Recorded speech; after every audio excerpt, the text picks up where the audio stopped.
I could go for days talking about the legacy of the book The Expert at the Card Table by S.W. Erdnase.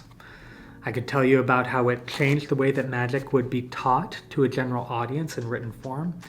I could tell you about how it affected the way that magic, especially card magic, would be performed for the next 120 years. Or I could tell you some of the stories of some of the greatest names in magic and how they got their start from that thin little volume.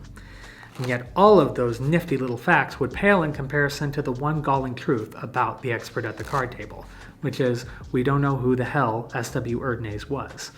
We have lots of educated guesses, but no one knows for sure, and the truth is we may never know.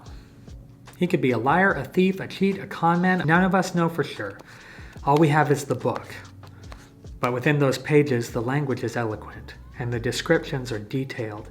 The drawings were professionally done, and the legacy has stood the test of time for 12 decades. Greater minds and much stronger hands than my own have combed that book for everything it was worth.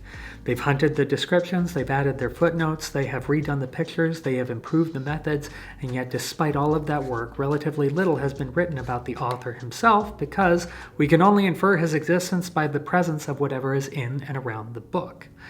So imagine my surprise when I find out that there's a young man named Hans who has spent the better part of a decade creating a docudrama to tell the story of not the book, but Erdnase himself. The documentary is called Looking for Erdnase, and it is beautiful. It's got mystery, it's got drama, it's got professional actors, it's got interviews from some of the greats, and though it doesn't pretend to answer once and for all who Erdnase was, it does a damn fine job of telling you who he might have been. So, I've been granted an affiliate link that you guys can use to watch the documentary in full. You'll find that in the description below and on my profile page. Once you watch it, just do me a favor, come find me and tell me what you thought of it. And to the best of your ability, if you enjoyed it, support Hans and the work that he's done, so that way eventually this documentary gets released to the wider world. And with that, I'll see you guys soon.